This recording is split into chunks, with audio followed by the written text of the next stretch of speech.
Welcome back to the Remote No Pressure podcast. Bill, it's great to be back. It is great to be back. This is take 3. Take 3. Because the first 2 takes weren't good enough for our debut. No, because we screwed it up. It takes a little while to get back in the swing of things. You know what I mean? We took a while off. It's been months. It's been a few months, yeah. And I remember, I think I was talking to Aaron Reed last week or something. He's like, sure, taking a long time. I said, this fall, we're going to be back on the air. You know, we needed a break. It was a very hard time. Yep. How did you do through COVID? Pretty darn good, yeah. I didn't catch anything. Had lots of time with my wife, which is awesome. We did a lot of hiking and kayaking and took several vacations because I have enough vacation time to almost take a sabbatical. Yeah. Oh, wow. So, we hiked a lot of the North Country Trail here in Michigan. You know, but between Grand Rapids area and the Upper Peninsula, probably hit a good 10 to 20 miles of it. Oh, that's amazing. Not straight, but like sections, you know. That's amazing. Yeah, we weren't on the air at all in the summer, but we did have a marketing campaign going on, and I know there's a lot of new listeners. There's not a lot of new people that have come along. We're almost at 10,000. As a matter of fact, by the time this airs, we're probably going to be pretty darn close to 10,000 followers on our Instagram, which is amazing. So if you are new, if this is your first time listening, especially on our YouTube, or as like we call it, the YouTube, because it's just kind of funny, the YouTube, be sure to click down below and hit subscribe. Where's it at? Do you know where it's at, Bill? It's below my hand down here. Careful. Whoa. Careful. That's a little close. A little close to me. A little close to my subscribe bell. Oh. I digress. No, that's completely inappropriate. This is a family show. I'd make an uncut joke about the video. Just the video. Not gonna. But anyways, if you're new, be sure to click subscribe below. We have 130 subscribers, a whopping 130 subscribers. Hey, yeah. Compare that to 2 seasons ago. We didn't even have a YouTube channel. I was the first one, I think. You were? I think. Well, maybe not. Maybe the second. You or or third. me? Yeah, we were the first, and I think my wife maybe clicked on it. Yep. My dad would if he knew how to work the YouTube. But we have surpassed 130,000 unique downloads. On our show. So that's an amazing feat. So I'm really surprised we don't have more YouTube followers, but as we're getting there. We're getting there. So be sure to click subscribe below. COVID was an unbelievable time. Let me just kind of explain a little thing to everybody and why we took some time off. Now, we took some time off the air, but our business has grown substantially over the last couple months. Indeed it has. Excuse me, there's producer cough in the background again, but he's made it back too. He's made it back this season. Producer cough. If you don't know who that is, just go back to a few seasons. But this is season 4. So at the end of season 3, it's kind of like Bill puts in every week, a couple of hours every week. And he's married, has a family, everything. So Bill has a couple of hours to put in every week. I put several hours in every week, scheduling interviews, recording the interviews, and put them out there. We can't do it for free, right? I mean, we can't. This is not it's either a hobby. It's like one of those things where it's like, you either like do it or you don't. So we're gonna start charging them per episode? No, free content. and I'm old school. It's just hard for me. If you want to donate some money, great. If you feel like you did, or buy some product. But what we have is what we did a couple months ago. Is we launched product. That's right. And it has been selling like crazy, and it's been unbelievable. One of the products is the shirt I have on right now. It's the Bob White shirt. It's called Leap Steelhead. So we licensed a piece of his artwork and put it on the back of the shirt with his signature on the pocket. You gotta have the pocket tee. The pocket tee is where it's at. You know what I mean? It helps cover up my A cups. But but the pocket tee is amazing. We have less than 100 of these left now, so be sure to go online. If you're thinking about buying one, go ahead and pick one up. They're pretty nice. Bill's got a shirt on right now. Yeah. Our Leave No Trace not buffalo, but the Bigfoot, the Sasquatch, the Sasquatch, our unofficial mascot. Our unofficial mascot. Yeah. What should we name our mascot? Oh, that should be a contest. We should. If you've got suggestions. Let us know. Yeah, we should. Yeah. But if you're a new listener, be sure to click down below, subscribe on whatever platform you're listening to. We always appreciate it. So what had happened was this past spring, COVID hit. So we had some live events planned. A lot of y'all were going to come out to these live events. They were all canceled with COVID. And then our sponsors are like, hey, we don't know what's going to happen. We don't want this expense of advertising. Even though I had contracts with some of them, it's like, I'm not going to be a jerk. Everything went to crap. So we send our goons over and make them. No. Yeah, so we sent our goons over. See? You owe me some money, see? No, but we didn't because they're our friends. They're not just like people who sponsors our friends. So what we said is like, you know what? We don't want to do like donations because I think you should get something in return, physical in return for your money. That's just how I am. I'm old school. Maybe I'm thinking the wrong way. This is the 21st century, Jeff, but that's how I am. And so we licensed some art from Bob White. We hired an artist to make some awesome designs, which you can go online right now at remotenopressure.com. And you can sign up or you can sign up for email, of course, but you can also check out what we got because it's not just crap. I mean, stuff that's really well designed. It's good crap. If it is crap, it is. It's nice not crap though. It's not crap, but you got nice. No, it's good stuff. Check out the website. Check out the website. Be sure to go to remotenopressure.com and check that out. Or we also own the domain flyfishingisdead.com. Do we? We do. I didn't even know that. It goes to remotenopressure.com. Clever. How did we come up with it? I was waiting for you to say, how did you come up with that name? Nope, I wasn't going to ask. Anyways, moving forward. No, but we own if you go to flyfishingisdead.com, you're going to see our products, but also our Grateful Dead inspired shirt that we're if it's not released by this. Are you a deadhead? I kind of am. Wow. I'm not like Paul Torres, my buddy Paul Torres, who found himself in the middle of a desert one day, barely alive, following the dead around. I'm not like that. But that almost sounds like a Jim Morrison thing. Yeah, it's crazy. His story is pretty wild.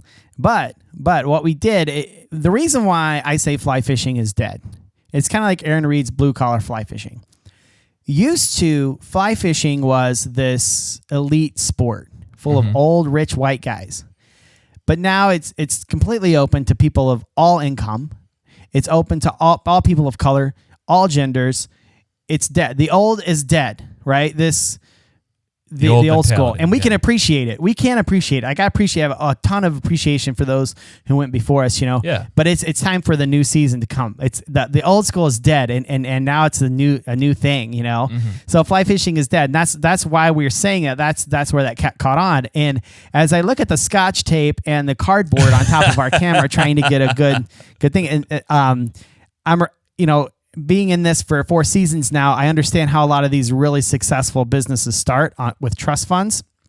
And we start with bootstraps, with Scotch tape and cardboard. We've come a long way in 4 years, exceeding 130,000 unique downloads. Now we have our YouTube channel that we're really focusing on. We come a long ways, but it's because the reason why our stuff is not like crazy awesome is because we're bootstrapping every single thing. So whenever you go buy a shirt, and you're not buying a shirt out of pity. I don't want you to buy a shirt out of pity. That's why I hired an awesome designer to design them. I want you to buy them because you like them. But remember, every time that you buy that helps the podcast. That helps us continue to produce content, and it helps us hire designers to hire the shirts. A percentage of every Bob White shirt goes back to Bob White, believe it or not. So this is all like inclusive. So we're not, and I have no problem with trust funds, Bill. No.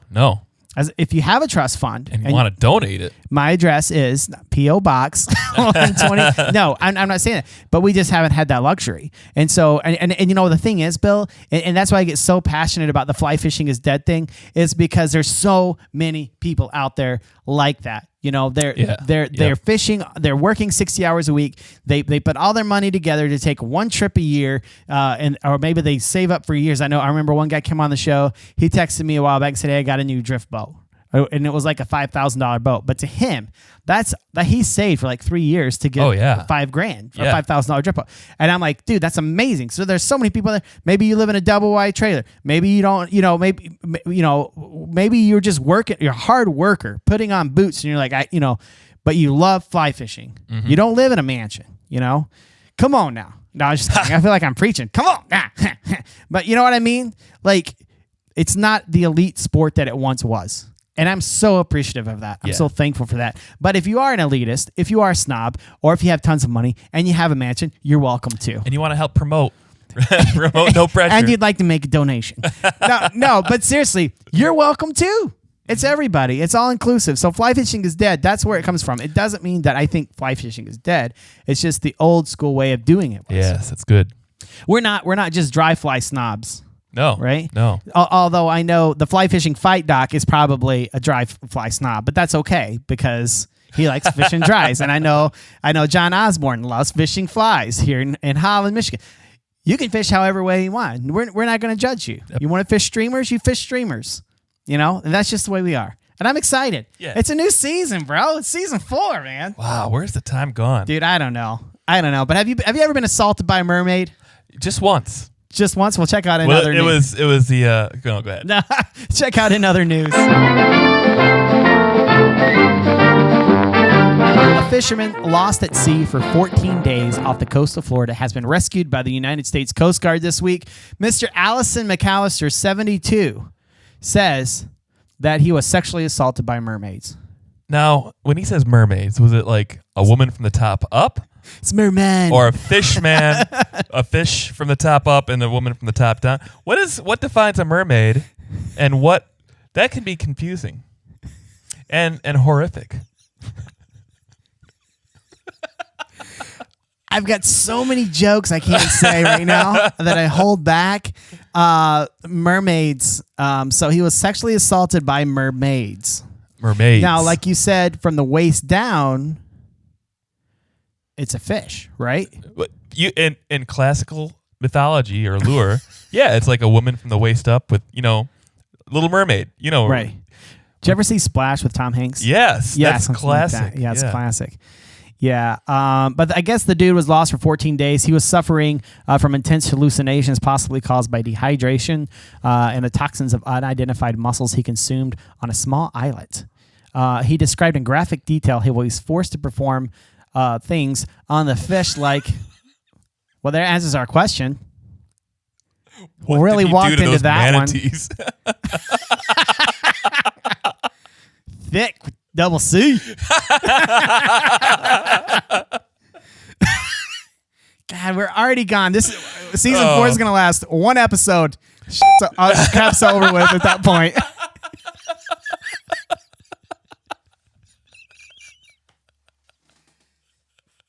I'm sweating, bro. Oh. All right, back on the subject. Although Mr. McAllister does present abnormal injuries and inflammation to the areas that it is highly unlikely that he was exploited or sodomized by living sea creatures. And these are possibly self-inflicted. We're going to let you be the judge of that one. I'm going to put it up there. Yeah. Links in the show notes. You'll also see that in our mailing list as well. If your spam block doesn't block it. No, it's not funny. That poor guy suffered something out there. Definitely. I mean, some hallucinations, bro. Have you ever had an hallucination? Not that I'm willing to talk about. Really? No, I really don't remember anything crazy. Like when I was a kid, I thought I saw things, Yeah. But I think that was just, half asleep. Memory of kids are so much more vivid than an adult, That ghost of frozen patty sneak up on you. Yep. That's one of our funniest episodes, bro. That one in the Asian carp. Sure to block out that word. That was a funny episode too, but immediately someone went on there and said, yeah, you bleeped too much stuff out. Yeah. And I thought that was kind of funny that they actually listened. That was awesome of them too, and that was feedback, and we appreciate. We appreciate all feedback. Yeah, no, all feedback. No, but be sure to check subscribe down below if you're new on the YouTube channel. Mm-hmm. This is our third take, and I'm not kidding. So if I already said this, I apologize. But if you're a new listener, we've had a marketing campaign going all summer. Mm-hmm. So if you're a new listener to the YouTube, be sure to go down below. If you are listening online, because I know a lot of you listen just passive listening, 135,000 of you have downloaded our episodes. So I know you listen on your way to work on Monday. So go down below and subscribe on whatever podcast you channel you use. Leave us feedback, but also go to our YouTube channel and be sure to subscribe. That's what we're focusing on this year is our YouTube channel. We focused on it last year. We're building that. And also check out our products at remote-no-pressure.com. It includes hoodies, moisture wicking shirts, and a sweet, sweet Bob White steelhead shirt. Don't forget our buff. And our Sasquatch repellent buff. 100% guarantee you will not be attacked by a Sasquatch while wearing our buff. We will return all of your money plus $100. There are no other guarantees like that on the web. This is the only, and you know what? This is out there. Okay, I shouldn't do this without talking to all the business partners that we have, meaning you.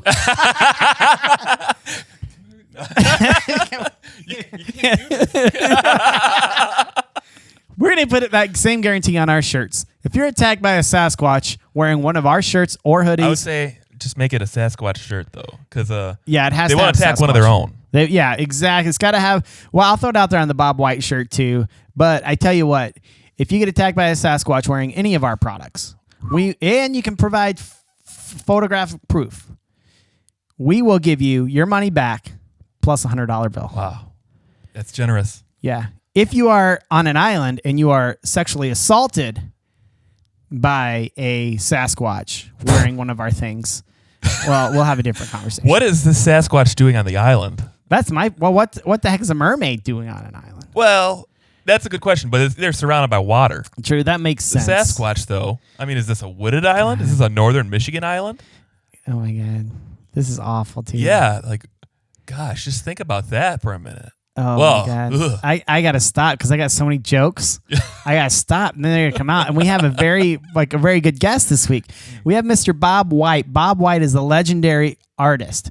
In the background of me, you're going to see a very ghetto background because our studio wasn't quite up yet when I interviewed him. But his background, you see his easel, his wonderful wife, Lisa, just a remarkable couple, just remarkable people. I can't say enough great things about Bob White. Not only is he extremely talented, but he has been an inspiration to me.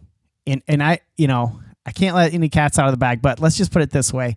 We got more things to come with Bob White, but right now, check out his shirt at remotenopressure.com. Why would there be cats in bags? I don't know. I have no idea, Bill. That's a great question. Here we are. I'm trying to be really professional because we have a professional guest coming on, someone I really admire. Throw it all out the window. Then you're like, why are there cats in the bag? And I'm like, look, because what Bob's probably going to do is he's going to listen to this website, but God, little goofballs. He's going to tell his audience, fast forward to minute number 17, and then at minute 16:55, you're going to be like, why are there cats in bags? And they're going to be, God, like... Unsubscribe. Delete. We lost half our listeners. No, I'm totally kidding. No, but I have no idea why they have cats in bags, Bill. I've never thought about that, and I can't stop thinking about it. But now we got Bob White on the horn with us today. Very excited to have him. God, it's great to be back. Oh, but it's great to have Bob White here today and his wife. I don't know if his wife Lisa chimes in, but I know she's off camera. And after the interview, she chimed in quite a bit. Just incredible people, incredibly talented people. He's got a new book out. If you click below, we have links to his essay that we talk about. We have also links to his new book that was just released. He was the second. This dude's a mega star in the art world. He was the second guest on our podcast, and we had 0 listeners. Like if I had 100 listeners in a week, I was like, holy crap. And it's before you came on, and he agreed to come on podcast. He didn't even know me. He's like, sure, I'll be, and I'm like, even on the episode, I'm like, how do you do that? He goes, we just treat people like we want to be treated. And I'm like, I love you, Bob. But anyways, welcome back to the podcast. Welcome back, everybody. Welcome to the podcast. Let's light the fire.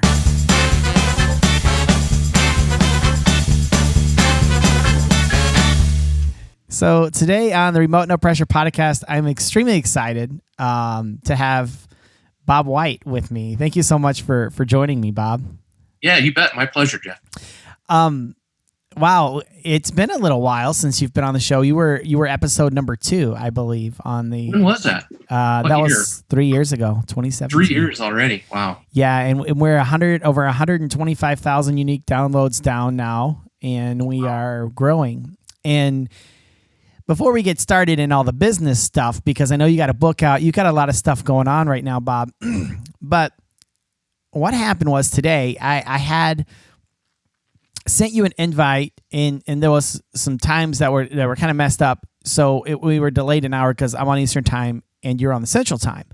Right. And I got to talk about this because I'm so pumped up about it right now. But and I want to carry this energy into the podcast. But what had happened is actually, I was like, okay, so I want to do a little more research about Bob, and we talked, and I follow you. I'm like I'm a fanboy. Okay, I love your work. And so I looked across our old emails, and I came across the essay that you sent me called Epiphany. Oh yeah. And I read through that, and I cannot tell you the impact that essay has had on my life, and then also your painting in the Icon series. The bison painting in your Icon series, it's haunting to me. I don't know if haunting is the right word, but there's something to that continually speaks to me. I think about it on a regular basis, and like we were up north, by the UP. We were in the UP this past summer, my wife and I and my family, and I bought a sweet, awesome belt with a buffalo buckle on it. I mean, I'm like all about the bison now, And that interview was 3 years ago, and it's just amazing to me how art speaks to me, and your art especially. So a lot of gratitude for that particular for your time, and then also just for that particular essay. So we can get started, but I just want you to know we were starting our journey. I had left the corporate world, and like everything was getting crazy. And I didn't know anybody in this industry. I had a broken card table and a Macintosh computer, okay?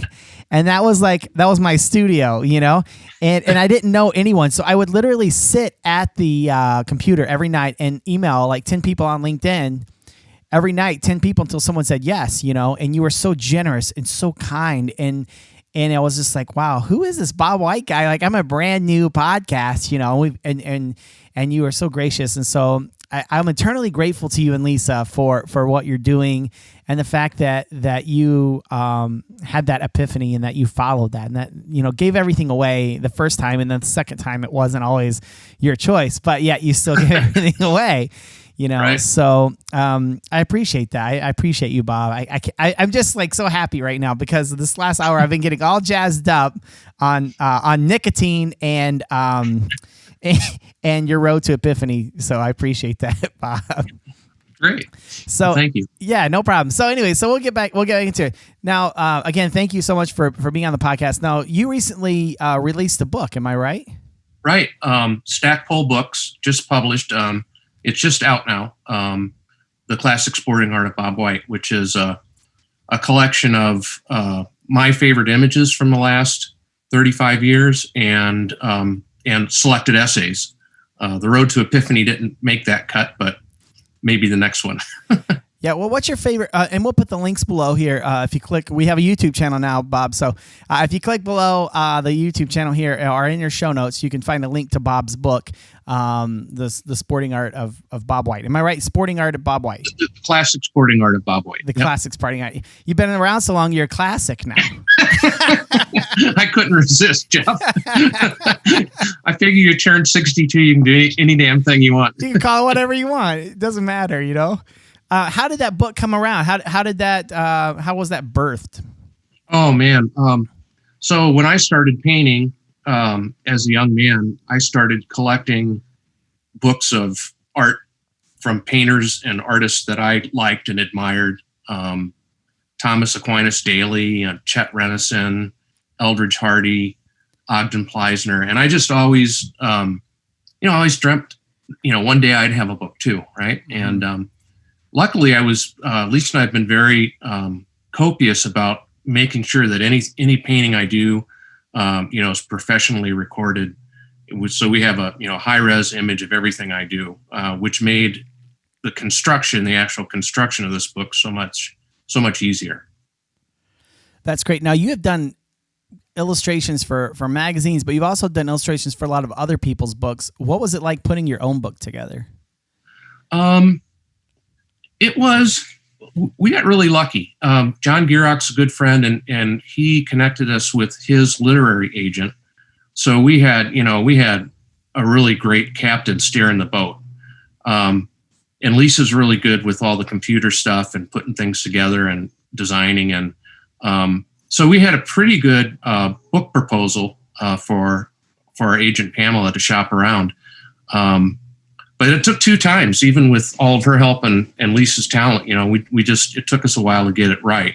Mm-hmm. And it got shopped around to a lot of different publishers.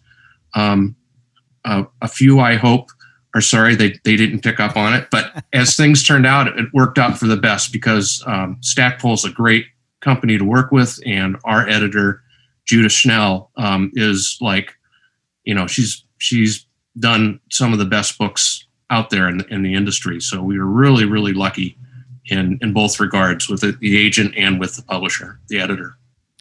That's really amazing. I'm very excited to get my hands on that book. I don't have a copy yet, Bob, so I'm very excited to see that. Now, as far as, and I think we've had this conversation before. I'm a writer as well. I'm a musician, so I write music, poetry, things like that. And whenever I publish an album, things, you're releasing this art into the world, and it becomes something different, to everyone. Everyone kind of interprets it in a different way. Right. How does that feel whenever you are putting this book together and you're releasing it to the public? Do you feel like you are releasing these kids as they're going off to college, or is it more like, these are my babies, I don't want them to go anywhere? That's a great question.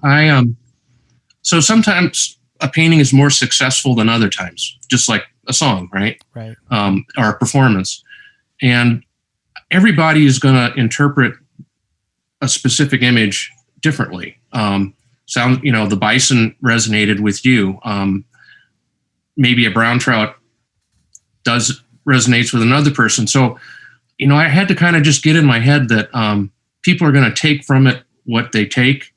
And some people are going to get a certain image and dig it more than others. And so I had to kind of come to terms with that. And I also had the luxury of looking back at literally thousands of images over the last 30, 35 years, and picking the ones that spoke the loudest to me. So, there's 4 or 5 images that didn't make the cut for everyone that's in the book. That's wild. The amount of the volume of work that you have, Bob. Are you planning on doing other books as well? I'd love to. Yeah. I've been writing quite a bit. I don't know. I must have close to 150 essays that range from time in Argentina, time in Alaska, around the house, training bird dogs, raising kids, chopping firewood. Just kind of what I do. And I'd love to have a collection of those essays in a book or two. Maybe themed, a memoirs of Alaska or Argentina, or just the way it's remembered kind of stuff. Now, but before you had the first epiphany, when you gave everything away, okay, and then you ended up going to Alaska, getting a job at the lodge there, and then down in Argentina. Had you ever been to those places before, or you just knew like, I gotta go? Nope. No. I had a really bad day in the office, and ended up realizing that I should follow my own advice. I've been telling these kids and their families for 3 years to follow their heart, listen to themselves and follow those directions. And it just occurred to me that, I wasn't happy anymore doing this, and I should follow my own advice. Right. Mm-hmm. So, I wrote a letter to a lodge in Alaska and completely fabricated a resume, and and it just it all worked out.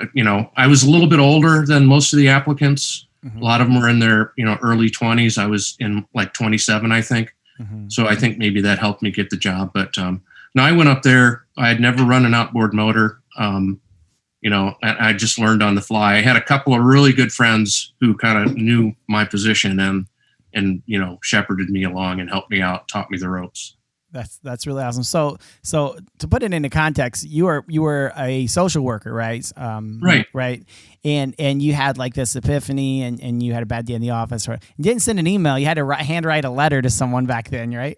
Right. Exactly. Yeah. And I'd taken a job in the evenings at a sporting goods store here in Minneapolis, just to be around people whose biggest problem was, what's hatching, are these new graphite rods as good as they say? And, and one of the guys at the shop had gone to Alaska the year before. So, he'd regale us with stories of, what Alaska was like. And of course, we all dreamed about going. And I just asked him for an address and shot the letter off to the lodge owner. Just to see what would happen. And sure enough, you got the job.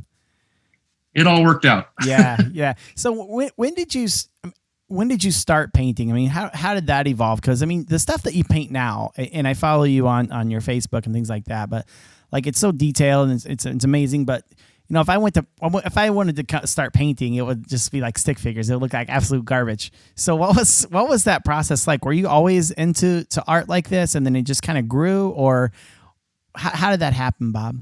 I was always into art, and I think what got me into art was when I grew up, all of the outdoor magazines, Sports Afield, Outdoor Life, Field and Stream, still were heavily illustrated with artwork.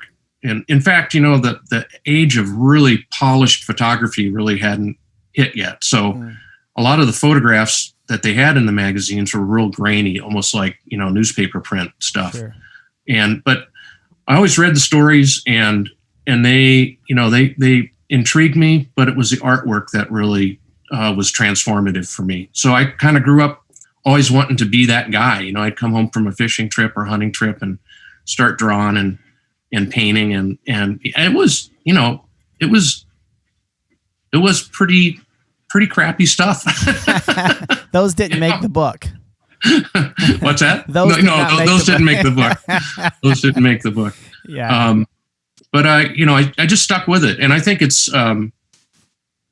like anything in life. If you play golf 6 or 8 hours a day, 6-7 days a week, you're either going to get good at it or find something else. Right. Right. And I just kept doing it for better or worse. And I got lucky enough to be able to support myself between the guiding in Alaska and Argentina. And then in the off seasons between producing artwork that I would sell and would help me get through to the next season. So I kind of got that roll going, and that I was just really fortunate to be in the right place at the right time to do that. Well, that's really amazing. Now I noticed too, like the process, because I'm watching you online, so you'll paint the painting behind you right now. If you're on YouTube, you guys go check it out. But the painting behind you right now, there's the scene, and it's almost like you save a little spot for the guy, and then you paint him separately. Is that right? What's that process? I have a really good idea of what I want it to look like. And I do really careful drawings so that when I start painting, I don't get halfway through and just say, oh, geez, the composition really, I never noticed that, so I put a lot of work into developing the image, and I pretty much know what I want it to look like before I put paint to canvas. But I do tend to have an order in which I develop a painting. The first thing I always do is the sky, because the light in that scene is going to determine the mood, the time of year, the time of day. It says a lot. So the sky comes first, and then I develop the water because the water is just the reflection of the sky. Right. Sure. So I've got my palette mix for sky. I've got half of it for the water. Some water scenes are more developed and intricate than others. Some you kind of see the bottom through, or there's reflections, so after the sky and the water, I build the landscape up and kind of develop all that. And I'll block in the figure, but generally I save the figure for last, because it's I think the most difficult part of the painting, and I develop confidence getting everything else to a certain point, to a working spot. So then I go into the figure and I'm more confident about it. And then also, I think that it makes sense for me to do the figure last, because the figure is in the environment, but I've got to develop the environment to put them into. For example, if I were doing a painting of a duck hunter pulling a canoe across a marsh in a snowy gale, he's going to have she's going to have different body language. Sure. Hood's going to be up, going to be kind of leaning into the wind, pulling the canoe. It's just going to, so the figure has to work with the environment, with the landscape that it's in. Oh, that's a long answer. No, that's a great answer though, because I think that's like we're guests in the outdoors. You know, it almost is like let's prioritize who we are in the outdoors. You know, we're their guests. You know, in the sky and in the water, and it's kind of cool how that's the last thing that you develop. You know, and everybody paints differently. There's no right or wrong way to paint. If you're, you know, anybody that pushes paint around has my total respect, you know. But everybody does it differently. And like, for example, when I'm doing a painting of a fish, the eye is always the last thing I paint. Now, some people would say, well, you know, that's the life of the painting. It should be done first. But I don't know. It's almost like the painting, developing the painting is like a pregnancy. And then, you know, at birth, it becomes alive. And for me, that's finishing that eye is just like kind of putting the cherry on top of the ice cream. You know, that's how what I do and how it makes sense to me. Yeah, as far as the outdoors, I mean, I know you fly Angle. I know you host trips in Argentina, and that's my dream is to go with you one day on that'd be fun. That'd be fun because I love Argentina. Another place that was very life-changing for me, I went down to Cordoba, Argentina back in 2000. You know, it's been 20 years ago, and that place is ever since then I've wanted to go back. You know, it's one of those things that I don't know. I traveled a lot when I was younger. Before you get married, you know, you just travel all over the place, and that was one of those places that I've always wanted to go back to. You know, and it's just Argentina is a really easy place for me to go back to. I know that Lisa would like to try, you know, different places and expand and explore more than I do. But I just love Argentina. I'm comfortable with the people and the vibe, and for me, it's like going home.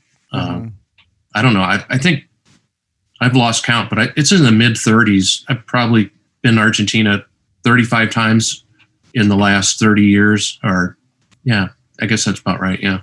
Are you in the Patagonia area, or where do you normally go to when you're in Argentina? We fly into Buenos Aires and spend a day and a night usually, just because we like to go out to dinner and walk around the city in the evening. And then we fly to San Martin de los Andes, which is in the Patagonia region. Patagonia encompasses both Chile and Argentina. It would be like someone who lives in Ohio saying, I'm going to go out west. Right. You know, that could be Montana, that could be California, or Kansas, maybe, you know, just it's kind of a regional description. And you're normally fly fishing out there, but fly fishing is not the only sport that you participate in, man. You're a upland bird hunter and do a lot of those other things as well. Were you naturally just, I mean, you grew up in Minneapolis or Minnesota, right? That's where you grew up? No, I actually grew up in Southern Illinois. Oh, okay. Across the river from St. Louis, kind of out in the country. It was a county seat, the town that I grew up in. But we lived on the edge of the country. So if I went out my back door, I'd be going up into the woods and the fields and the rivers and creeks and lakes. And if I went out the front door, I'd be headed to school. So I went out the back door a lot more than I went out the front. It seems like it's paid more dividends though than going out the front door too much. So I think so. I hope so. There's a, you know, when you were younger, you were told to just give everything away and start your life over. And like you were saying, you were at this point in your job where you were like, this is what I'm telling everyone else to do, but I should probably do it myself. There's some people that may be struggling with that as well. Like this is what I'm doing. But what would you say to them? I mean, I know that not everyone can just drop everything or sell everything or do a big giveaway and just go to Alaska. I get it. I'm 40 years old. I couldn't do that. I got kids, you know, a wife, you know, right. Busy. Yeah. The man, it's a lot easier said than done. And, you know, I guess I would tell people the same advice that I give my kids, which is, you know, I don't care if you're a bricklayer or a brain surgeon. Mm-hmm. If you're happy and you're good at what you do and it makes you feel good and you can support yourself and a family if you choose to have one, mm-hmm. then that's all you need. I know people who have, I know that there are a lot of people a lot more talented than I am that just didn't get the breaks that I got. A lot of me sitting here talking to you is about being in the right place at the right time and, a little bit of luck involved and then being willing to take the risk, mm-hmm. And much easier to do when you're in your 20s than 30s, 40s, et cetera. Yeah, for sure. Because I think a lot of times when you are in those early 20s, you don't know what you want to do with your life. No. You don't know anything. You think you do. Yeah, the older I get, the less I know. Right. But it's interesting though that that you were able to do that when you were young enough to do to be able to do that, but you had that epiphany at such a young age because so many people may have that epiphany later in life. I got several friends. I'm 40. I turned 40 this year in May in the middle of COVID or whatever, beginning of that. So that was an interesting time for me, and you look back on your life and you're like, maybe I should have did this, maybe I should have did that, but you were able to do that at a young age, and that's pretty remarkable that you had that opportunity and the insight, because when I was 27, 28, I didn't, you start kind of growing up. You have a few hard knocks there, but I think it's also very humbling for you to say that you had luck too, because so many times there's, it's almost like a lot of people that work very, very hard that never have the opportunity, and then there's a lot of people who have a lot of luck, but they don't work hard, and everyone kind of hates it. It's like, you know what I mean?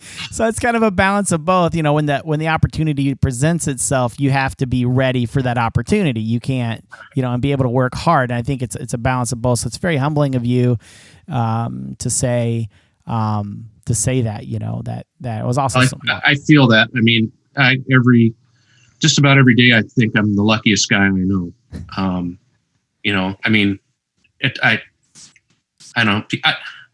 I have a little bit of recoil when I hear, you're living the dream kind of thing. It's, you hear that when you're guiding and you're thinking, yeah, well, my dream is to have somebody else on the sticks while I fish. Right. Yeah, exactly. But I've had a lot of people over the years that I've guided tell me, if I had it to do all over again, I'd do more of what you're doing and less of what I did to get here. Mm-hmm. And I guess you get to a certain age and then you're allowed to have another epiphany, like, how do I want to finish this thing? So I'm kind of feel like I'm getting to that stage. How you want to wrap it up? How you want to finish it? Well, yeah, like I had my first giveaway. That was an epiphany, and then I gave things away again, in a divorce, and that was an epiphany. I think where I'm headed is that, over the years I've accumulated all this stuff, and the older I get, the more I realize how important and how invaluable stuff is. Bamboo fly rods, double barrel shotguns, books, all the stuff.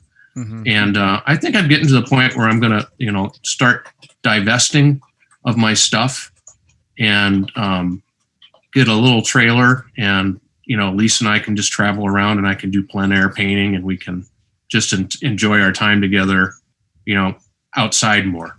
So I think that's going to be my next epiphany. Yeah, because your daughter's in 11th grade, right? Yeah. I saw a post of her driving, going to school.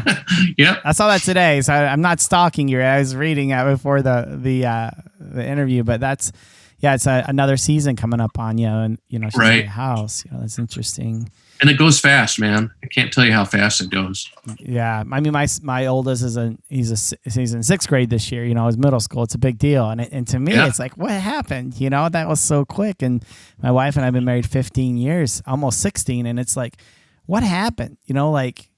I was just 25 like yesterday, and now right. now I'm the old guy that everyone. Yeah, I feel, and I'll ask you this question too, and you don't usually have a problem being vulnerable, but you're a brilliant artist. You're great at what you do, and you're one of the kindest human beings. do you ever have, and feel free to answer this or not, do you ever feel like you have imposter syndrome? Like they're going to figure you out one day? God, I hope not. No, I don't know. I just kind of, that old adage, kind of do unto others as you'd like to be done unto. That's just kind of how Lisa and I live our lives. So, for better or worse, that's what we do. That's who we are. That's truly amazing. So we have links to your books down below, also in the show notes. So anyone who wants to check out Bob's book, please do, because not because I'm trying to push books or something, but your painting has been life-changing to me. And so I'm very excited to get my hands on that book as well. And then I was going to ask you a couple more questions. But as far as the books, we got that covered. And then your painting, you're an amazing artist. Okay. So as we wrap up, I mean, is there anything? I'll tell you this story because I was kind of hesitant to do this. Okay. All right. Sure. So let me be vulnerable. I do have imposter syndrome a lot, but I think people have kind of figured me out. So, but here's the thing though. And I'm sorry, when I interview people, I want them to talk more than me. So if the story gets a little long. So when I was 22, 23 years old, I worked at a church. I went to school to be a music director in a church. Wow. Yeah. So when I was like 22, 23, I felt compelled to, I saw this kid and I felt compelled to, give him my guitar. And my guitar was like a very nice, it's called Taylor guitar. It was a really nice guitar. And when I was 17, 18 years old, I was 17, I saved up to buy a car and I accidentally went to Guitar Center before I went to get the car. And I spent all my money on a guitar. So I had to wait a year to get a car. But I felt this compel, I don't know what it's called, but I felt like I should give this kid my guitar. Right. So I gave this kid my guitar. And it's the only guitar that I really owned. And I would, and it was a mega church. I mean, we had like 8,000 members at this church. And this was how I made a living. I played music. I would give lessons. This is my paintbrush. This is my hammer and nails, so I end up giving it away. And like 8-9 hours before I go on stage, I have no guitar. I don't know what I'm going to do. And I get a call. It's like 11 o'clock at night, And my friend was like, hey, can I stop by? I was like, sure. So he comes by. He has a guitar, because it's cold. It's November in Michigan. So he comes by and he has this unbelievable guitar. And he gave it to me. And it's by a guy named Del Langens. It's a phenomenal guitar. Every time I play out with the people are like, oh my gosh, that guitar is amazing. And and it's like a $5,000 guitar. Okay, way better than my Taylor. Right. And I really thought in the Christian circles, we call that the Holy Spirit was speaking to me to give this thing away, Well, now I'm 40 and I've fallen, my religious beliefs are quite a bit different than they were when I was 22. I mean, completely different. Yeah, we evolve, as human beings. And I've evolved a lot. So get that out of the way. So anyone who has assumptions about my religious beliefs, believe me, they're not anywhere near what they were. So I'm fly fishing the other day, and my buddy, we were in his drift boat, and he was going to portage. So we pull it out, not portage, but we're going to put it back on the trailer. So he's got to go get his other vehicle. So him and his buddy drove, and I was watching the drift boat. And there was a kid on the beach, and he was fly fishing, fishing with spinning gear. And you could tell he didn't have a dad. He's probably like 13 years old. And I could kind of sense there was like some trauma in his life. I don't know how else to... Now, mind you, I'm not spiritual, like Holy Spirit type stuff anymore. I'm very, I'm seeking. I'm on a journey, right? Like we all are. But I felt this like compelling instinct to give this kid my guitar, or not my guitar, but my fly gear. I was like, give him, and I don't have a bunch of gear. I have a couple rods. I don't, so when I would give him this stuff, it would be a lot for me to give him this. Like it would be, a box of flies, $300, fly fishing rod and reel. For me, $300 is a lot for a rig, So, So I didn't give it to him though. So I wish I could say I gave it to him, And this is right before I went down to Texas. I went down to Texas this summer and fished with Chris Barclay and a bunch of guys that have been on the podcast that are from Texas. And someone gifted me a rod and reel, a Chris Barclay rod, which is an amazing rod and a reel, And I was like, man, like there's a synchronicity to that. Like I should have given that away. I feel that unction, that feeling, and you need to lean into that sometimes. And it's a spiritual thing, and I don't know what spirit it is, but it seems to be like this, and I wish I could say, I gave it to him and everything worked out fine, but I was just like, what is this? What is this feeling I'm having? So as you're talking about your epiphany and you talk about like the spiritual things, and as you're trying to give things away and this, all this other stuff in this time in your life, like, have you ever had feelings like that? I know that's kind of weird, but like almost like an overwhelming sense of creativity or like a spiritual side to your art or giving away stuff or whatever, Yeah. Lisa and I both feel strongly that we've never lost anything by giving something away. Uh-huh. And, occasionally, I'll do an illustration for a magazine and it's not going to be a very saleable piece. Mm-hmm. And what purpose does it serve collecting dust here in the studio? And we'll give that away to maybe the guy who wrote the article, or I guess I feel a lot of that too. And I'm a spiritual person. I wouldn't say I'm religious, but I guess it's not the Holy Spirit. It's more like the human spirit for me. Right.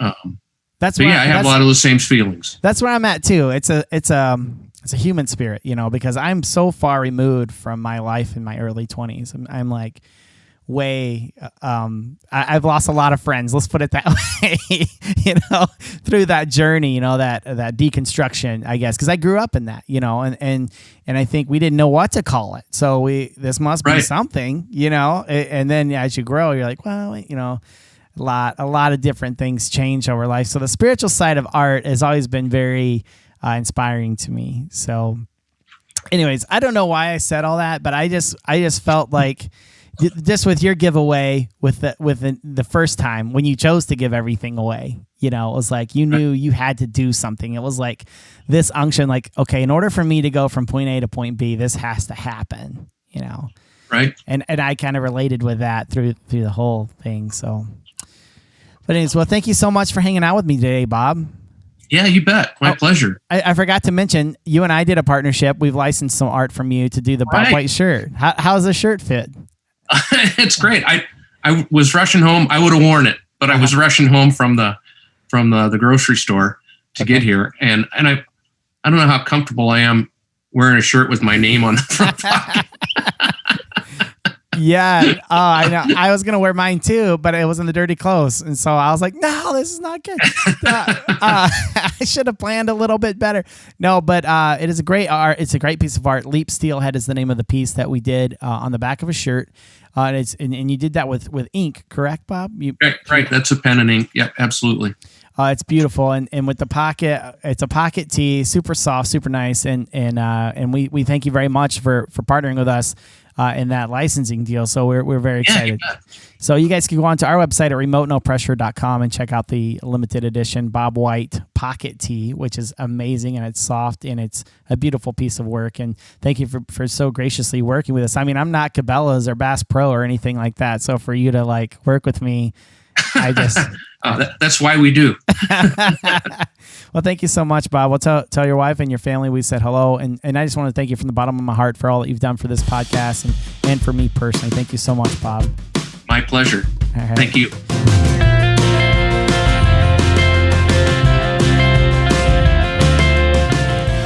Man, that was an awesome interview, Bill. Thanks so much for hanging out with me. Yeah, it's always a pleasure.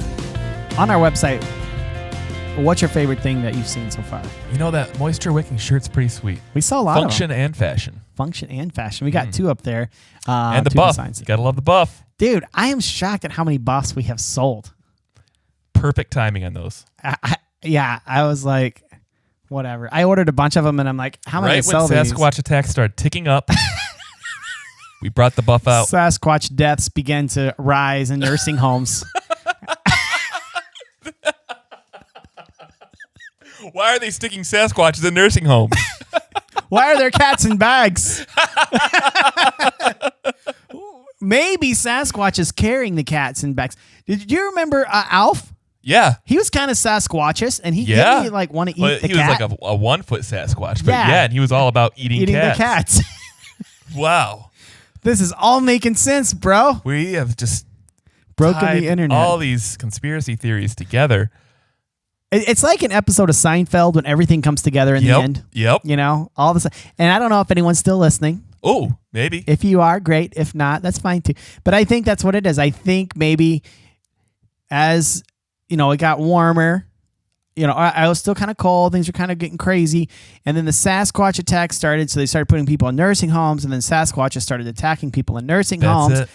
And then they're like, we need some kind of solution. We got to get these old people in the buff. We got to we got to get these, yeah. You say old people, it's like, I'm not that far away from that. And that's what's so crazy.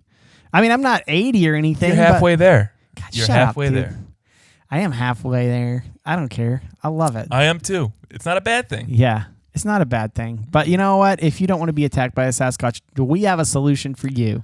Be sure to go to remotenopressure.com. Check out everything. Be sure to subscribe. Down below, hit subscribe because that means a ton to us. Subscribe to wherever you're at. Subscribe. Check out our YouTube channel. Sign up for a mailing list for exclusive discounts on our products. Anything else, Bill? Anything else you'd like? Anything you want to get off your chest? I mean, it's our first episode. No, so. I nothing yet. Nothing yet. I've been meaning to talk to you. I got some stuff. No, I'm just talking. Thank you guys so much for hanging out with us today on the Remote No Pressure podcast. Until next time, go fishing.